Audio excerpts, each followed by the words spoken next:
Hello again, everyone. This is Nathaniel Gibson, and I'm presenting to you my MP540 Week 4 Multimedia Discussion Board, exploring different leadership theories in the textbook and relating those to the crisis scenario that we're exploring in this semester.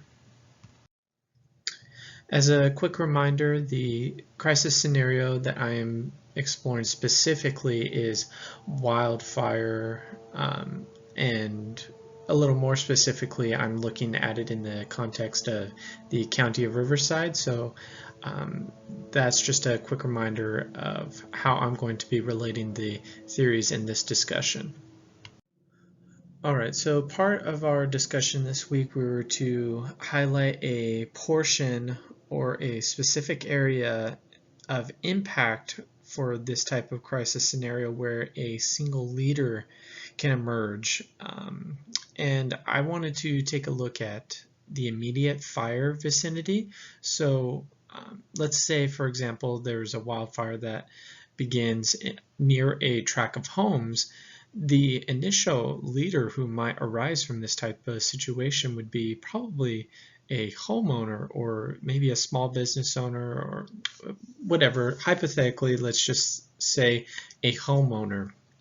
They're going to be the ones who will reach out to the emergency response services to get them to respond to the fire, and then also ensure the safety of people in the surrounding area so that nobody gets caught up in the wildfire. So as a brief reminder, the estimated population to be impacted can range from anywhere from the population of the city of Riverside to the entire county region. That's just how unpredictable wildfires can be sometimes and how quickly they can really spread. The length of the event and the aftermath, is also very unpredictable. Like I said, a small change in the weather could have a drastic implication on the length that it takes, or the amount of time that it takes to put out this type of natural disaster. And who and what will be impacted by this crisis? Quite literally everyone. You look at local residents, people who live in the area, they have to be relocated. The entire economy could be put on hold, transportation, freeways, infrastructure. Everybody in the region has the potential to be severely impacted by this type of crisis. So going back to the different or 4 time frames that we selected in our previous discussion, the different intervals of time that I had selected before were 3 minutes after the crisis, 3 hours after the crisis, 3 days, and then also 3 weeks after the crisis. And the situation, as it evolves within each interval, could look like, in the first 3 minutes, a local citizen, like I was mentioning earlier, is responding to the fire. Maybe the fire chief, mayor, and city manager are leading up, stepping in as leaders in this crisis response. At the 3-hour mark, the entire local fire response team is responding to the crisis. 3 days after the crisis, if the wildfire is still going, maybe you have regional, county fire response teams coming in, local officials all collaborating, pooling resources. Maybe you appoint a county emergency response coordinator or director to oversee the mitigation efforts for the fire. And then 3 weeks after the crisis, which hopefully it doesn't get to that point, but maybe you have to call in the governor or special resources, or have the state fire department or even fire departments from outside of the state come in to help try to mitigate the impacts of the fire as well.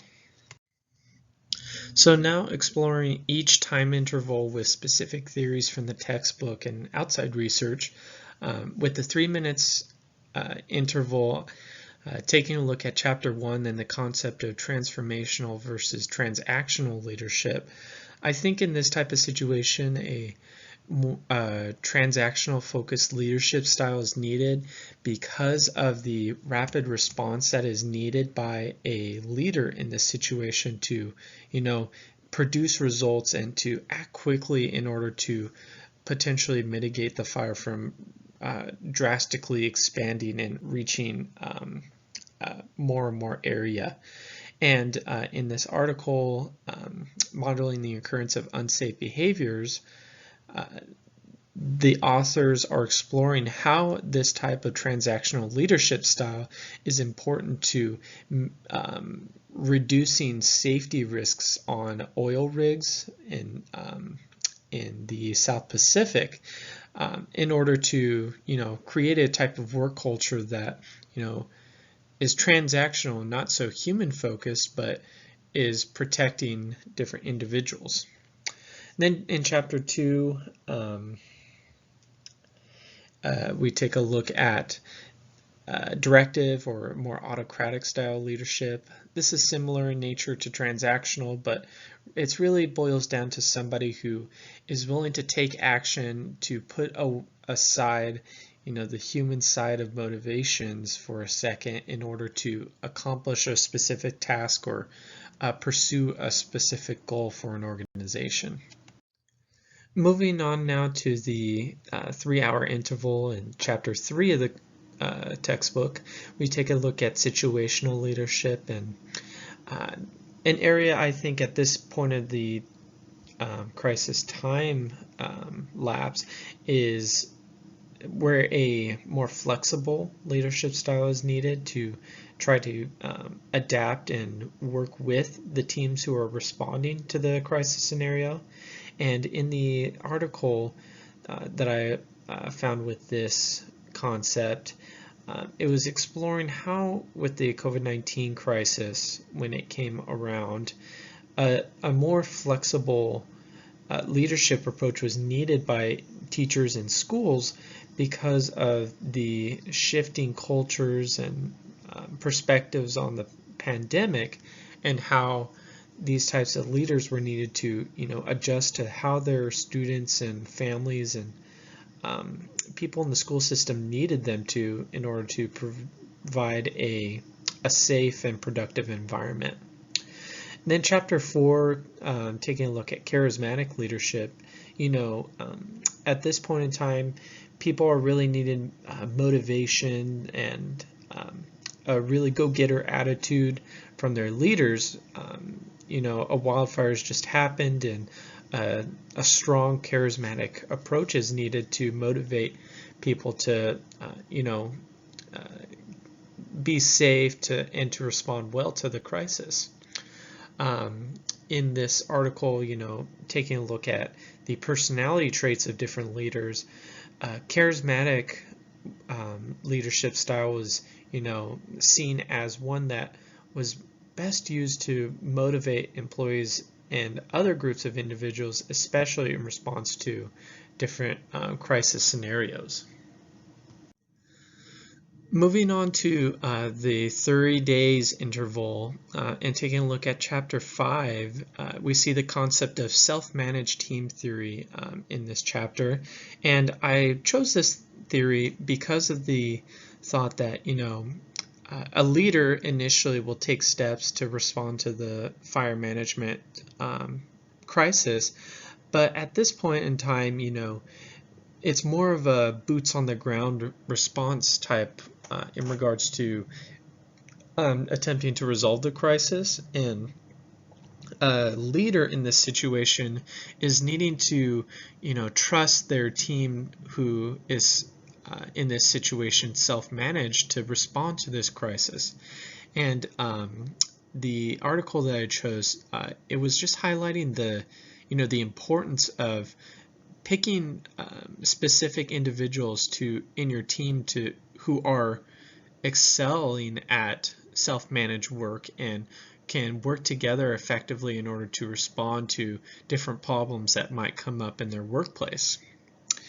Chapter 6 explores one of the concepts of moral management.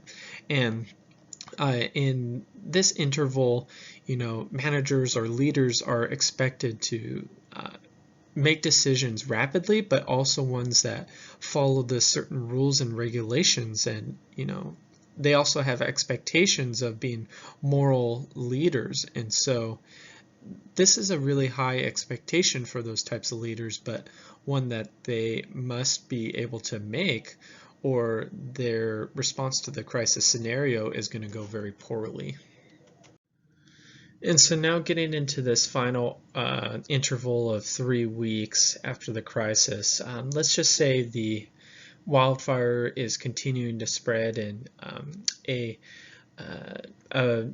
greater response is needed. Chapter 7 of the textbook takes a look at expert power, and I think in this situation, help from the governor might be needed in order to respond to this crisis and really try to mitigate something that's gotten out of hand.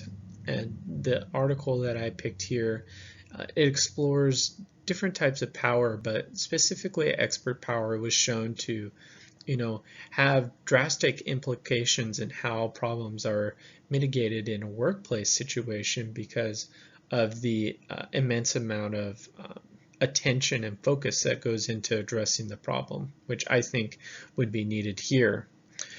Chapter 8 of the textbook takes a look at competency-based leadership approaches, and I was reading the article, and it shows that there's evidence when an organization is functioning more effectively, and this is the case when the different components of the systems within that organization are all aligned and acting in a mutually supportive way.